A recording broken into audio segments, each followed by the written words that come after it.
A gentle spring breeze swept across the lush green hills of Northumberland, carrying the scent of wild grass and damp earth after an overnight rain.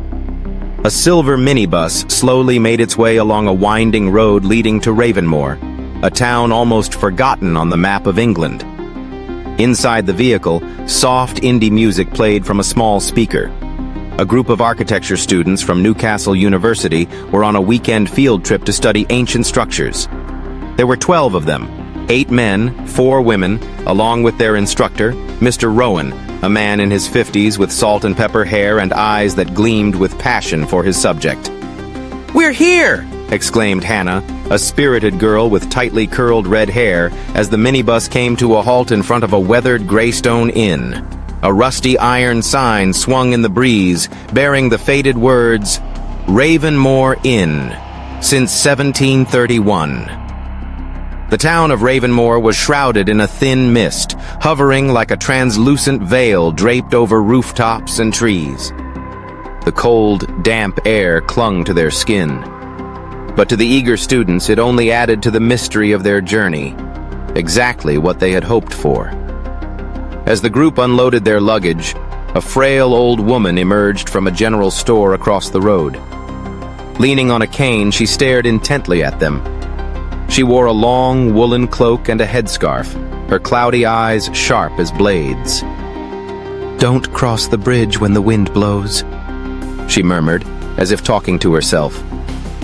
But James, a senior student and the group leader, heard her.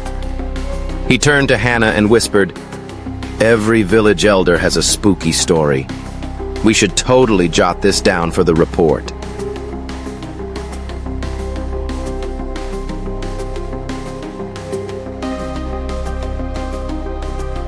That evening, the group gathered around a fireplace in the inn's common room. The stone walls radiated cold, while the flickering flames cast dancing shadows on the curved ceiling. Mr. Rowan told stories of ancient Roman architecture, of stone arches and the natural principles of structural resonance. Ravenmoor Bridge was once part of a Roman military route, he explained. It's a single-span stone bridge, nearly 30 meters long, crossing the Tilly River. It stood for over 500 years with little change, a living testament to medieval construction. Lucy, a second-year student, raised a curious question. "Is it true the bridge makes strange sounds when people walk across it?" Mr. Rowan smiled. "Locals call it the breathing bridge. They believe that when someone walks over it, the stone lets out a sigh. But science attributes it to acoustic resonance created by the arches." Later, the students went to their rooms. The temperature dropped quickly, and the fog seeped through cracks like ghostly fingers. Around 3 a.m., Jacob, a third-year student, suddenly opened his door and walked into the hallway. His eyes were shut, his movement mechanical, as if he were being controlled. Hannah, who had woken up by chance, caught sight of a figure passing and followed. Jacob stood in the large foyer, staring blankly at the fogged-up window. His lips whispered in a trance-like chant, "Don't walk together. Don't walk together." Hannah shook him by the shoulder. He jolted awake, pale and drenched in sweat. He remembered nothing. The next morning, the sky was unusually clear. Sunlight pierced through the mist, casting a soft golden hue over the ancient town. The students prepared for their survey walk to Ravenmoor Bridge, the main purpose of their trip. They trekked through dew-soaked fields as black crows circled overhead, as if signaling something ominous. The bridge came into view around a bend, ancient, moss-covered railings, its narrow path just wide enough for 3 to walk side by side. Lucy snapped pictures rapidly while James called out, "All right, everyone, let's march like soldiers. Let's see if the bridge really breathes." Everyone laughed and joined in. No one noticed the old woman from the day before standing a few hundred meters away, watching them through a small brass spyglass. In her hand was a worn notebook. On its first page, scrawled in shaky handwriting, were the words, "The bridge cannot withstand synchronized footsteps. Dawn slowly emerged through the dense, suffocating fog that blanketed the river like a mourning veil draped over an ancient scene. Pale golden light pierced through the dark canopy of trees and illuminated the makeshift campsite of the archaeology students from the University of Bristol. Though it had only been one night of camping, everyone awoke in the same condition, unusually exhausted, their minds heavy, as if they had all just escaped a stressful dream they couldn't quite recall. Clara, the most energetic in the group, was the first to step out of her tent. She frowned, noticing the fog was still just as thick as the night before. The air reeked of dampness, moss, and decaying soil. But what made her freeze in the middle of the ancient stone path were footprints. They led from the riverbank, where no one had gone the previous night, straight up onto the old stone bridge. Strangely, they were still wet, as if someone had just walked out of the water and onto the bridge. Clara called the others to come see. They stood still, speechless. No one had a reasonable explanation. There had been no rain, no one had left the camp, and the footprints clearly didn't belong to any of them. They were military-style boot prints, much larger than anyone's in the group. Could be a local on patrol? Someone suggested. No one patrols this remote edge of the forest, and who walks up from the river? Clara retorted. No one responded. The atmosphere grew heavier than ever. James, the group leader, a final-year student with sharp eyes and a practical mindset, finally broke the silence. Anyway, it's time to head back. We have two options. Take the old logging trail through the woods, or cross the stone bridge. The stone bridge? Someone repeated, hesitant. Yeah, the ancient bridge we detoured around yesterday. If we're just walking, it's quicker.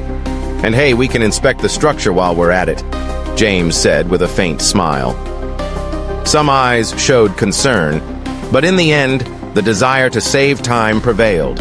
They packed up, took down the tents, and moved toward the bridge. When they arrived, the fog had not lifted.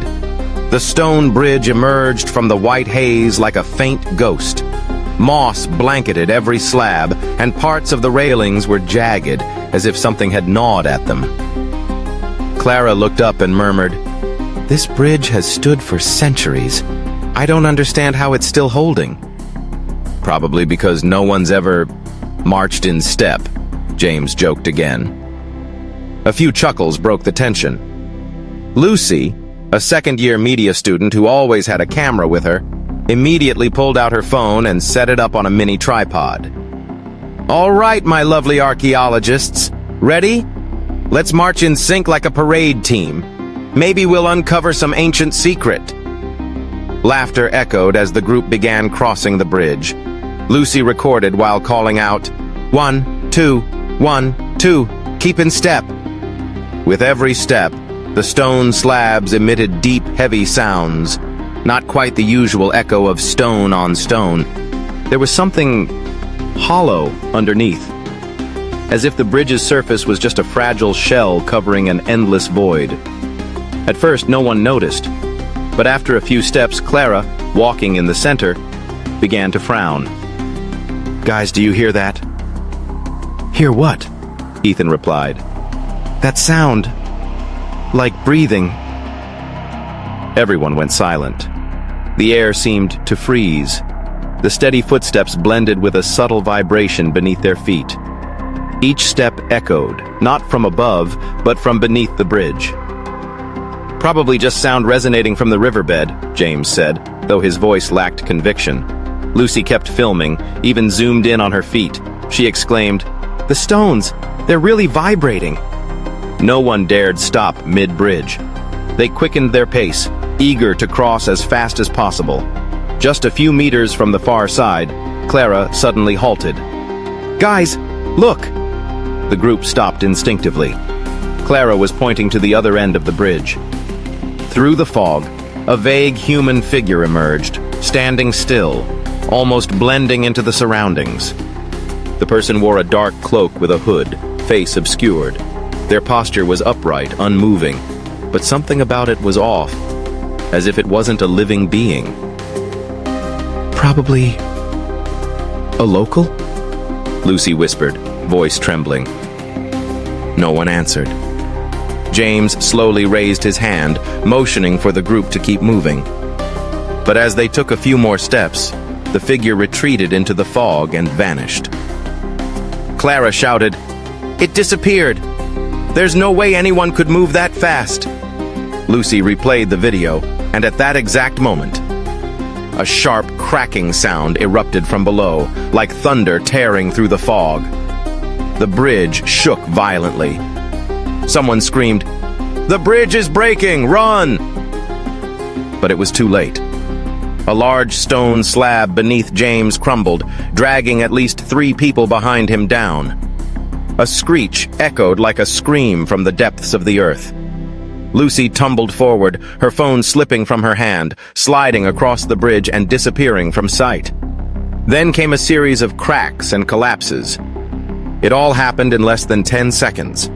Half the bridge gave way, taking more than half the students down into the freezing waters below. The survivors stood frozen on the remaining section of the bridge. In that moment, they all had the same dreadful feeling, that what pulled the bridge down wasn't gravity, but an invisible hand from beneath. That cracking sound, like a blade slicing through space. James had just set his right foot on a stone slab when the entire bridge suddenly trembled violently. The echo that followed sounded like the groan of a creature waking after a long, ancient slumber. The ancient stones, which had laid still for centuries, now moved in unison, as if forced by something unseen. Lucy, still recording with her camera, shouted, "Back up! The bridge is—" Her scream was drowned out by the next terrifying sound, a thunderous crash, and then a massive portion of the bridge gave way. In the blink of an eye, the stone surface collapsed like the ground opening up beneath their feet, dragging all 10 students down into the icy river below. In that moment, time seemed to slow. James would later remember the sensation of rubble sliding under his feet, the absence of solid footing, the wind rushing past his ears, and the sky flipping wildly. There were screams, grasping hands, and then the river, ice cold, piercing his skin like needles. When James surfaced, dazed and gasping for air, he heard someone yelling from the riverbank, "James! James!" It was Clara, one of only 2 who hadn't fallen. She and Ethan, the one who had lagged behind to tie his shoelaces, were the only ones not swallowed by the collapsing bridge. James managed to cling to a floating slab, coughing violently, while Clara rushed into the water to help pull others to safety. But the river was too cold, the current too strong. They only managed to rescue 4 more. The other 5, Lucy among them, vanished without a trace. After hours of emergency care and psychological shock, Ethan, miraculously dry and unharmed, finally revealed something that sent chills down everyone's spines. "I was standing at the head of the bridge, tying my laces. I wasn't marching in step with the others. I was bending down when I heard this growl from under the bridge. I thought it was just the current, but it wasn't. It sounded like whispers. Like something shifting underneath." Ethan swallowed hard, his eyes wide and still haunted. "And when you all started walking in sync, step by step, it was like a call, like you were awakening something. I saw the stones move, not by chance. They were pulled down, really pulled, like something in the riverbed grabbed the bridge and snapped it apart." Nobody wanted to believe him, but deep down they all felt it too. The bridge didn't break from structural failure. It had been ripped down.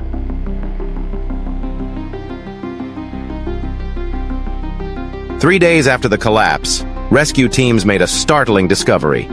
Lucy's camera, caught in a tangle of riverbank roots. Amazingly, it still worked. The memory card was intact. James and Clara immediately reviewed the final footage, and what they saw chilled the room to silence. The video started playfully, capturing the group joking and stepping in sync across the bridge. They were laughing, carefree, unaware of the subtle tremors growing beneath their feet. Lucy tilted the camera downward. Each stone slab was rising and falling slightly, as if an invisible wave pressed from below. Then suddenly the vibrations grew louder, no longer subtle, not imagined. In the video, James and Clara could clearly hear a whisper, speaking in an ancient tongue. Not English, not Latin, not Greek, but something older, something primordial. The sound had a rhythmic cadence, like a chant or curse, matching the group's synchronized steps. Tarath, Elun, Mar, Kich. At that exact moment, the entire bridge lurched. The footage shook violently. Lucy screamed. The camera fell, tumbled a few times, and finally came to rest, pointed at a crack in the stones, from which a stone hand appeared to rise. Or at least, something that looked like one. Soon after, a structural engineering team was brought in to assess the collapse. Their final report left the local authorities puzzled and disturbed. The bridge had passed full inspection just 3 weeks prior. No cracks, no significant erosion. One expert concluded, to say this was a technical failure is absurd, unless there was an immense sudden force, like an explosion. This kind of total structural failure doesn't happen. But there had been no explosion, no trace of explosives, no tire marks, no machinery, nothing. Authorities cordoned off the area temporarily, but the rumors spread fast. Locals began speaking of the curse of the stone bridge and of an ancient army buried beneath the earth, awakened by the sound of marching feet. James couldn't sleep for many nights afterward. In his dreams, the bridge returned, its stones moving like a serpent's spine, and beneath it, a bottomless black river, where ancient hands waited to drag down anyone who matched the forbidden rhythm. One night, in a half-sleep haze, he heard the whispers again, this time inside his own head. Resonance is the key to our return. The sudden collapse of the ancient stone bridge turned this once remote area into a media hotspot. News outlets flooded the airwaves, calling it a rare accident, a tragic expedition. Yet not a single article could explain how a bridge that had passed inspection could fall without natural disaster, without structural failure, and all because of a few synchronized footsteps. 3 students were confirmed dead. 4 went missing in the icy waters. Only 5 survived, including Clara, James, and Lucy, the last of whom recovered the phone that had been recording video just before the fall. Strangely, although the river had soaked the device, the video file remained completely intact. A strange video clip. James was the first to open the footage. The first scene showed a faint fog, then the sound of Lucy giggling softly, the camera bobbing slightly with the students' synchronized steps. At first, the sound of footsteps was normal, but around the 20-second mark, the noise began to change. It grew deeper, more resonant. Each thump, thump, thump seemed to echo from some unseen void, not from the stone surface beneath them. At around 35 seconds, as the bridge gave off faint vibrations, a faint whisper emerged, long, melodic, almost like a lullaby. Unus, duo, tres, simul cadent. Clara shuddered. That wasn't English. Lucy, who had taken a course in ancient languages, including Latin, stammered a translation. 1, 2, 3, together. They fall. The group went silent. James fast-forwarded to the part where the bridge collapsed. Slowing the footage down, they noticed something far more terrifying. just before the first stone slab cracked at the far end of the bridge, where they had once seen a cloaked figure, a shadowy silhouette appeared in a few blurry frames. It stood upright, unmoving, its back to the group as though listening to their synchronized steps. An ominous file. 3 days after the incident, Clara received a strange phone call from an elderly professor named Malcolm Trent, who had once taught military history at her former university. When he heard about the collapsed bridge, he said he was immediately pulled back into a memory, one no one had believed for decades. They met at the Bath City Archives. Professor Trent pulled out an old, yellowed file. The cover was stamped, October 1943, disappearance of the 17th Somerset Regiment. Trent explained, during World War II, a regiment of 43 soldiers had moved through the very same forest, following the same route the student group had taken. They were ordered to take a shortcut to transport supplies, and the stone bridge had been the only route undetectable by German aircraft. The soldiers marched in formation, in step, just as they had been trained. And then, they vanished without a trace. A search team was dispatched. They found helmets, rifles still loaded with ammunition, but no bodies, no blood, no sign of battle. Only one clue remained. A bridge pillar etched with a strange Latin phrase, newly revealed after moss had fallen away. Qui simul gradientur, simul morientur. Those who march together, die together. Professor Trent explained that the event had been covered up by the British government, sealed as classified, and the bridge had been abandoned for over 70 years, until its recent restoration as part of a new ecotourism initiative. No one, not even the restoration workers, had dared step foot on it. The lingering haunting. 1 week after the incident, Clara began to suffer from insomnia. She could no longer remember the face of her closest friend who had vanished, but each night she heard her name being called from an unseen fog. Lucy dreamed of an endless bridge, stretching through a sea of white mist. In the middle of that bridge stood a cloaked figure, back turned, unmoving. Though she never saw its face, every time she stepped closer, she heard a familiar voice, the voice of her lost friend, whispering names. One by one. James fared the worst. He began waking up in the dead of night to the sound of synchronized footsteps echoing through his room. At first he thought they were from outside, but after several nights he realized the sound was coming from beneath the floorboards, as if an invisible regiment was marching right under his home. The echoes that won't stop. After receiving the engineering report, local authorities ordered the bridge fenced off with barbed wire and erected warning signs. But soon, nearby residents began reporting unexplainable phenomena. Every night at exactly 2 a.m., the sound of group footsteps echoed from the direction of the bridge. A local driver claimed he saw flickering lights, like flashlights, moving across the collapsed bridge, despite a portion being gone. An elderly couple living near the river swore they heard Latin whispers carried in the wind, repeating over and over again. One stormy night, a security guard stationed nearby recorded a chilling audio clip. Amid the sound of rain, the synchronized beat of footsteps could be heard. And within that rhythm, a gravelly voice muttered, "Simul, simul, simul." A frightening discovery. A team of semi-professional investigators, comprised of paranormal researchers and acoustic engineers, came to examine the site.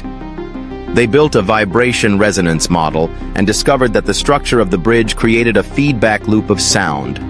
When footsteps were synchronized at a specific tempo, the vibrations were not only amplified, but merged with an eerie background tone. They called it an unidentified bass frequency, only triggered at the precise cadence of 43 synchronized steps, the exact number of soldiers who had vanished in 1943. Before their study could be completed, tragedy struck again. One member of the team went missing after crossing the bridge alone at dawn. After much debate, the local authorities finally granted permission to an independent team of scientists including a vibration engineer, an ancient language linguist, and an expert in metaphysical phenomena, to conduct one final experiment. Their goal: to recreate the scene of the bridge collapse using advanced simulation equipment. The objective was to replicate the resonance phenomenon that many experts believed was the physical cause of the collapse, but with an underlying suspicion. Could something else have resonated with the humans?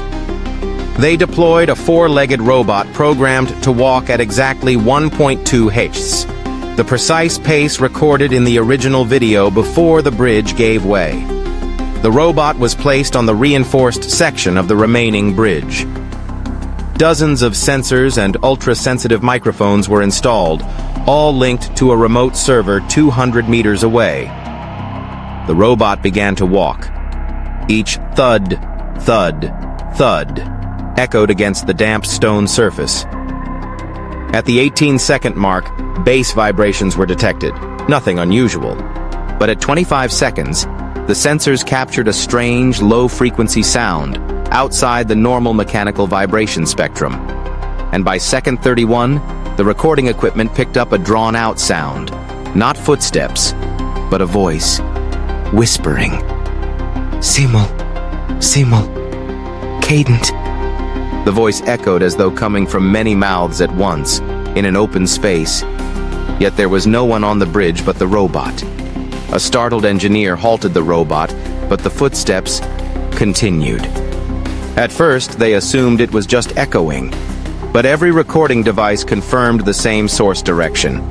The sound was coming from the center of the bridge, where no equipment had been placed. The expert team used advanced acoustic analysis to break the recording into frequency layers. They found three distinct layers. One, the physical vibration layer, matching the robot's footsteps.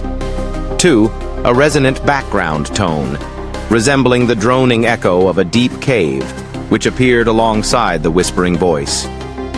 Three, an ultra-low frequency layer under 15 Hz, inaudible to the human ear, but capable of causing physical responses, goosebumps, elevated heart rate, and unexplainable fear. A physicist concluded in the final report, "This frequency doesn't belong to the bridge. It behaves more like an intentional presence, responding to the cadence of footsteps, not through vibration, but through sound." Clara and Ethan, two of the original survivors, returned to the bridge at night, a few days after the experiment. They told no one, except for a single message left in their group chat. "We need to face it. If anything happens, don't come looking for us." The next morning, their car was found parked at the forest's edge, headlights still on. The doors were unlocked, belongings untouched, but no one ever saw them again. Despite search dogs, drones, and thermal imaging equipment, there were no traces of Clara or Ethan, as if they had vanished into the fog. A week later, during the equipment inventory process, investigators found a hard drive in Ethan's backpack, left on the car seat. On it was the final video Clara and Lucy had filmed before their disappearance. The screen was pitch black, gentle wind sounds, thick fog.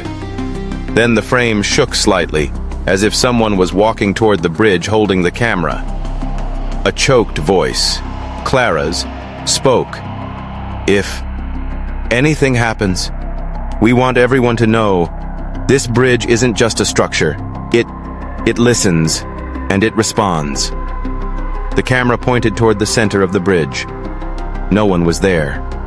But then, footsteps began. Not from the camera woman, not from behind, but from the middle of the bridge. Thud. Thud. Thud. The frame remained empty, yet the footsteps kept going, as though an invisible regiment was marching. Clara and Lucy said nothing else, just heavy breathing. And then, the camera fell, filming upward into the foggy sky. The footsteps continued. Still, even though no one remained on the bridge. Since then, no one has dared to approach the stone bridge. The authorities sealed off the area permanently. All research files were confiscated. Locals now refer to the place by a new name, the Resonant Gate, a place where sound has a soul, where synchronized steps summon deaths long past, and where resonance does not just shatter stone. It opens a doorway to something else.